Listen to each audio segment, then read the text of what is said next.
देश के प्रधानमंत्री नरेंद्र मोदी महिला सुरक्षा की बात करते हैं, लेकिन उनके ही नेता महिलाओं के साथ गैंगरेप कर रहे हैं, महिलाओं का यौन शोषण कर रहे हैं, छेड़छाड़ कर रहे हैं, नहर किनारे घूम रही महिलाओं को पकड़कर गैंगरेप कर रहे हैं। उत्तर प्रदेश के मुख्यमंत्री योगी आदित्यनाथ अक्सर अनुशासन और कानून व्यवस्था को लेकर बड़े बड़े दावे करते हैं, लेकिन उनके ये सारे दावे वादे या तो दफ्तरों में धूल खा रहे हैं या फिर हवाई हो गए हैं।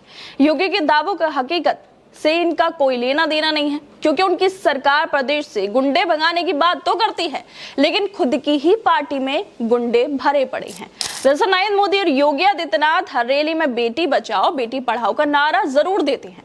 वोट मांगने की बारी आई तो महिलाओं की इज्जत और सुरक्षा के नाम पर कसीदे भी पढ़ने लगते हैं, उसमें कोई कसर नहीं छोड़ते। लेकिन हकीकत क्या है? हकीकत यह है कि बीजेपी के नेता उत्तर प्रदेश के जिला कासगंज में गैंगरेप जैसे घिनौने कांडों में पकड़े जा रहे हैं। कासगंज में मंगेतर के साथ मार्केट से लौट रही युवती को कुछ लड़कों ने नहर के रास्ते पर रोक लिया, उसे उठाकर खेत में ले गए, गैंगरेप किया, जाते जाते मंगेतर को भी लूट लिया। गैंगरेप के 8 आरोपियों में अखिलेश प्रताप सिंह उर्फ एपीएस उर्फ गब्बर, अमित, सत्यपाल, अजय, रिंकू, सौरभ, ब्रजेश, सोनू गिरफ्तार किए गए हैं। और इन आरोपियों में से एक आरोपी बीजेपी का स्थानीय नेता है, उसका नाम है अखिलेश प्रताप सिंह, जो सोशल मीडिया पर रील बनवाता फिरता है, धार्मिक प्रोग्रामों में मेहमान बनकर जाता है। विधायक और सांसदों से इसकी अच्छी पहचान है। वो रील्स में खुद को हीरो की तरह दिखाता है, लेकिन ये व्यक्ति असल में पूरी तरह से दरिंदा है। ये इंसान के नाम पर कलंक है। इसने कासगंज में अपने 7 साथियों के साथ एक लड़की के साथ गैंगरेप किया, धमकी दी कि किसी को बताया तो मार देंगे, वीडियो भी बनाया। सोचिए, खुद को समाज का नेता बताने वाले ये दरिंदे कितने खतरनाक है। और सबसे खतरनाक तो ये है कि जिस प्रदेश से गुंडे भाग गए हैं, ये उसी प्रदेश की सरकार के गुंडे हैं जो महिलाओं को गैंगरेप कर रहे हैं। गैंगरेप करने के बाद पैसे छीन लेते हैं, वीडियो बनाते हैं। इस बीजेपी के नेता और उसके साथियों ने पहले गैंगरेप किया और फिर वीडियो बनाया और 5000 रुपये लेने के बाद उसे छोड़ दिया, क्योंकि ये बीजेपी का नेता और उसके साथी जिस लड़की के साथ ये गैंगरेप करते हैं, उसे जान से मारने की धमकी के एवज में और छोड़ने के एवज में उससे 50,000 रुपये मांग करते हैं। और जब वो 5000 रुपये दे देती है, 5000 रुपये इन्हें मिल जाते हैं, तो ये उसे छोड़ देते हैं।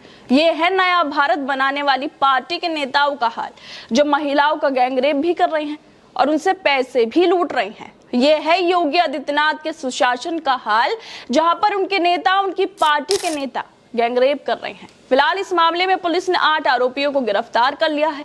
पुलिस ने सभी आरोपियों को गिरफ्तार करके जेल भी भेज दिया है। लेकिन सवाल ये उठता है कि क्या इन आरोपियों को गिरफ्तार करने के बाद कोई कानूनी कार्रवाई की जाएगी, या महिलाओं का सम्मान करने वाली पार्टी होने की वजह से इन लोगों को छोड़ दिया जाएगा? बीजेपी नेता अखिलेश सिंह पर गैंगरेप, मारपीट और अश्लील वीडियो बनाने के इल्जाम है, और ये कोई इकलौता मामला नहीं है। पार्टी के नेता बार बार ऐसे अपराधों में फंस जाते हैं। मोदी योगी मंच पर महिलाओं की बात करते हैं और नीचे इनके नेता रेप के कांड में लिप्त पाए जाते हैं। क्या यही है महिला सशक्तिकरण? वोट के लिए महिलाओं के कसीदे पढ़ने से पहले अपने नेताओं को सुधार लो।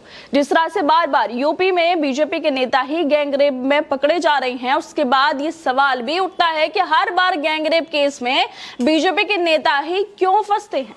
लगता है बेटी बचाओ का नारा तो बस रैलियों के लिए है। कासगंज हो या वाराणसी का IIT BHU केस, जहां 3 बीजेपी IT सेल के लोग पकड़े गए थे, हर बार वही कहानी। क्या बीजेपी की ट्रेनिंग में ही कुछ ऐसा है कि उनके नेता कानून को ताक पर रखकर ऐसी हरकतें करते हैं? योगी आदित्यनाथ बुलडोजर चलाने के मास्टर हैं, पर अपने ही नेताओं के खिलाफ वो बुलडोजर कब चलाएंगे? क्या यूपी में आप गरीब की जमीन और बेटियों की इज्जत दोनों ही खतरे में है? योगी, थोड़ा ध्यान दीजिए अपने नेताओं पर। बेटियों की सुरक्षा का वादा तो आपने किया था, पर अब आपके नेता ही ऐसे कांड कर रहे हैं, तो जनता भरोसा किस पे करे? इस मामले को लेकर कांग्रेस के नेता श्रीनिवास बीवी का ट्वीट भी सामने अब आ गया है। वो लिखते हैं कि ये है अखिलेश प्रताप सिंह उर्फ गब्बर, उत्तर प्रदेश भाजपा का नेता है, मोदी जी इनके नेता है। इंद्रेंद्र ने अपने 8 साथियों के साथ मिलकर कासगंज में अपने मंगेतर के साथ घूम रही युवती को रोका, कपड़े उतरवाए और युवती के साथ गैंगरेप किया। कितने भाजपा के नेताओं का खून खोला अभी तक? कितने लोगों की भावना आहत हुई हैं अभी तक? ऐसे नेताओं को भाजपा में जगह क्यों दी जा रही है? हर चुनाव में नरेंद्र मोदी और योगी आदित्यनाथ नारी शक्ति का और बेटी बचाओ का ढोल पीटते हैं, मंच पर खड़े होकर महिलाओं की सुरक्षा और सम्मान के ऐसे कसीदे पढ़ते हैं कि लगता है अब तो राम राज्य आ गया। लेकिन जरा हकीकत पर गौर करें, इनके अपने नेता क्या कर रहे हैं? गैंगरेप, मारपीट और ब्लैकमेलिंग जैसे घिनौने काम कर रहे हैं।